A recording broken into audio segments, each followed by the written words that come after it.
I'm Amy, thank you for tuning in. I'm so excited that it's finally December and it's one of my favourite times of year. I've got lots of things planned like going to Christmas markets, and I love decorating the house, and I really love reading lots of books while I can get nice and cosy and drink hot chocolates and things like that. The only problem is that I've left myself absolutely loads of books that I wanted to read by the end of the year, including some seasonal ones, so I've set myself a really ambitious TBR pile. I don't expect that I'm going to read all these books, but I wanted to give myself all the choice, and then hopefully some of these can carry over into January. I do have some time off over Christmas, so hopefully I will be able to get some of them read during that time as well. This month I'm also going to be taking part in the Christmas Evil Readathon, and I'll link below in the description to the hosts that are running it. It sounds really fun. There is a list of prompts if you're interested in taking part. I will mention during my TBR which books I think will link to the prompts, so you can, if you're interested, look into it, and otherwise you can just listen to the other stuff that I'm planning to read this month. So let's get to the reading plans. I'm going to start by finishing House of Hunger because I just started it at the end of November. I'm really enjoying it. It's by Alexis Henderson, the author of Year of the Witching, which I haven't read yet, but I'm absolutely loving this. I'm not sure yet whether it is a vampire book or not. It is about a world where young women are used as blood maids by the wealthy, and the main character is sent to the house of a woman who seems to be based on Elizabeth Bathory, the bloodthirsty countess who supposedly drank the blood of her victims to stay youthful. So I'm really enjoying this one. I've only read about a quarter or a third of it, so I'm going to try and finish this one right at the beginning of the month. Next, I was sent a proof of Luminaries by Daphne Press. Thank you so much for this. It comes out in January in physical copy. It is already out in ebook, so I'm hoping to read this in January, before January, so that I can get to the proof before it comes out. I don't know much about it. It just says on the back, "That's why we're called the Luminaries, Winnie. We are lanterns the forest can never snuff out." I've seen this being described as a feminist fantasy. It sounded really good from the blurb that I saw, so hopefully this will be one that I can get to this month. Next, we have the book that has probably been on my TBR pile more than any other book this year, and that is Bloody Fool for Love. It is a Spike prequel. Come on, vampires! Urgh, nasty! I don't know why I haven't read it yet, except that each month I seem to have stuff I have to prioritise, and this one keeps getting bumped, so hopefully this will be the month that I get to read it. I think it does fit one of the prompts from Christmas Evil Readathon, Krampus to read a book featuring a creature, so I think this one will fit the bill for that because it's got vampires in it. Next we have another, I think this is a proof, yes, a proof that I've been sent, and this is a book that comes out, I think, yeah, in February, and this is a book about a girl whose sister, I think she's been killed, possibly missing. I need to check the blurb properly, but the main character goes to the company where the sister has been working, which is a game developing company. It's got things to do with hacking, modern technology. It sounds really, really good, so I'm hoping to get to this one this month. Then we have another book that I've started, Scattered Showers, which is Rainbow Rowell short story anthology. I've read a couple of the stories so far and they're really cute and romantic, so although none of them are wintry yet, I think that I'll still enjoy reading this as kind of a cozy read for this time of year. Next, another book that I'm super excited about. Thank you Chicken House for sending me an early copy of this. Game Over Girl by Naomi Gibson is one of my most anticipated books of next year. It comes out in January. I absolutely loved Naomi's debut, Every Line of You, that came out last year, and this one sounds like it's going to be brilliant. It says, Lola's been selected to play a new virtual reality game, Better Than Life.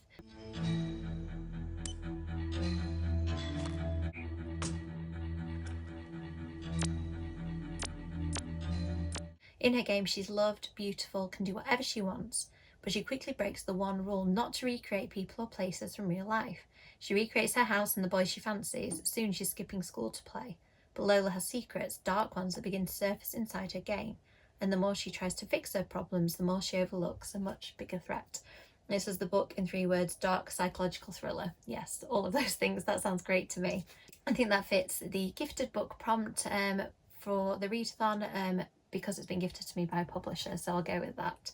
Next, another book that's been on my TBR pile for a while, and I thought I'll put it on again this month because I've got an audio credit to use, and this one is a book in translation, which is one of the prompts is Reindeer Ride, read a translated work or a book written by a non-US author. So this one was translated by Alexandra Fleming, I think it falls under the translation category. It sounds really good. It's about a documentary filmmaker who's been obsessed with the vanishing residents of an old mining town dubbed the Lost Village since she was a little girl. In 1959, her grandmother's entire family disappeared in this mysterious tragedy, and ever since, the unanswered questions surrounding the only two people who were left, a woman stoned to death in a town centre and an abandoned newborn, have plagued her. She's gathered a small crew of friends in the remote village to make a film about what really happened, but there'll be no turning back. Not long after they've set up camp, mysterious things begin to happen. Equipment is destroyed, people go missing. As doubt breeds fear and their very minds begin to crack, one thing becomes startlingly clear to Alice. They are not alone, they're looking for the truth, but what if it finds them first? Come find out. I think that sounds amazing. I'm hoping I'll get to that this year. Because I've got the audio credit, I think there is a good chance that it will.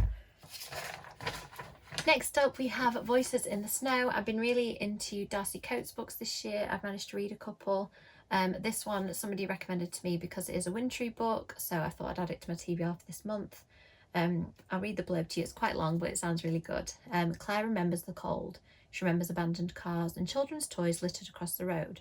She remembers dark shapes in the snow and a terror she can't explain, and then nothing. When she wakes aching and afraid in a stranger's gothic home, he tells her she was in an accident. He claims he saved her. Claire wants to leave, but a vicious snowstorm has blanketed the world in white, trapping them together, and there's nothing she can do but wait. At least the stranger seems kind, but Claire doesn't know she can trust him. He promised they're alone here, but she sees and hears things that convince her something else is creeping about the surrounding woods, watching, waiting. Between the claustrophobic storm and the inescapable sense of being hunted, Claire is on edge and increasingly certain of one thing. Her car crash wasn't an accident. Something is waiting for her to step outside the fragile safety of the house. Something monstrous, something unfeeling, something desperately hungry. That sounds so good. This may meet a couple of the prompts because I don't know what the thing is yet. It could be a Christmas Carol, read a book featuring a ghost or a haunting of some kind, being Darcy Coates. I think that's fairly certain. But who knows, it might tick off the mood read one too. Or Winter Wonderland, read a book set in winter. So I think I should be fine with that one. I've also put this one in my TBR pile. I'm not sure whether I've got time to read it because of all the other things I want to read, but it's a Red Eye book, a series of YA horrors that I really enjoy. And this one is about a remote forest in winter, a family cut off from civilization, and there are figures within the trees closing in on them. So again, that might fulfill some of the prompts, but until I know what the figures are, I don't know what that's going to be. And then I'm having a slight change in mood because I wanted to pick up a couple of light romantic reads and maybe some funny ones. In this case, we've got All I Want for Christmas by Beth Garrett. This is about two girls, one a famous influencer and one a fan, who decide to switch lives for Christmas. And I think lots of chaos, and being Beth Garrett, lots of humour will ensue as well. So I thought this would be a nice, fun, light one to read for this time of year. And another one in that vein, Merry Christmas to You by Jenny Jennings. This one is about a group of best friends who are counting down to the high school Christmas snowball. Although the Christmas jumpers are on and the decorations are up, the season is not filled with comfort and joy. Millie is worried about her dad, Sam is still getting over her ex Nadia, and Rob is wondering if he'll ever meet a girl that likes him back. As the sleigh bells ring, will each of them get their magical moment under the mistletoe? It sounds cute, it sounds like there's some drama too, so I'm looking forward to that.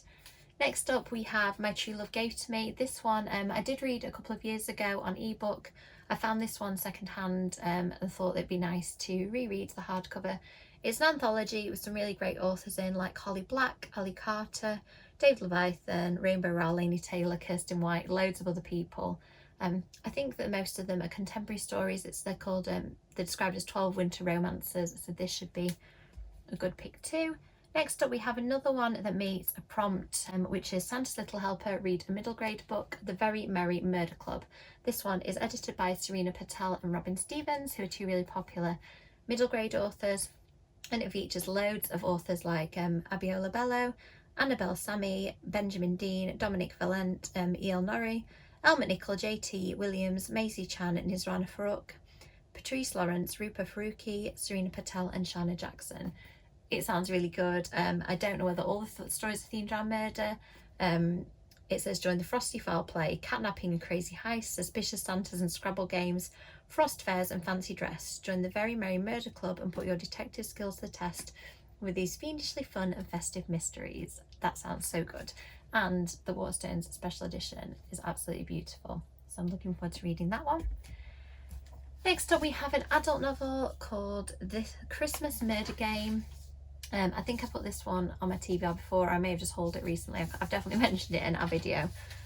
This is about a girl who returns to her family home because she gets a letter to take part in the tradition of the Christmas game. She's got to solve 12 clues, find 12 keys, and the prize is the deeds to the manor. She doesn't really want to win the house, but she does want to solve a mystery.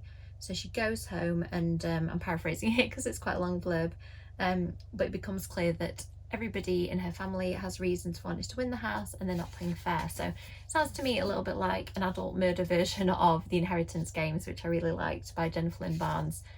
So hopefully I will get to this one.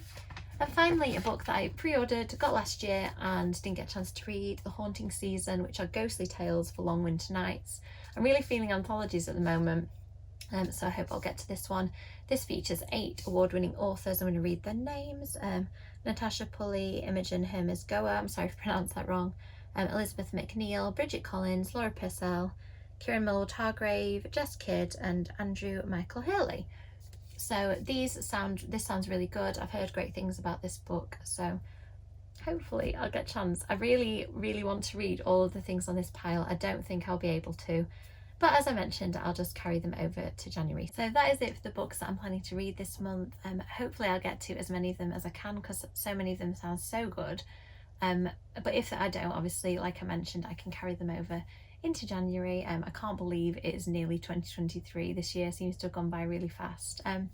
Just a quick reminder that if you're interested, I'm doing sprints every Thursday night at the moment, unless something comes up. I'm also trying to do regular giveaways on my YouTube, so keep an eye out for those because I always give details in the videos of how you can win, and you can usually enter by making sure that you subscribe and comment. So as I mentioned, I'll have a couple of those, at least one a month, coming up in the near future.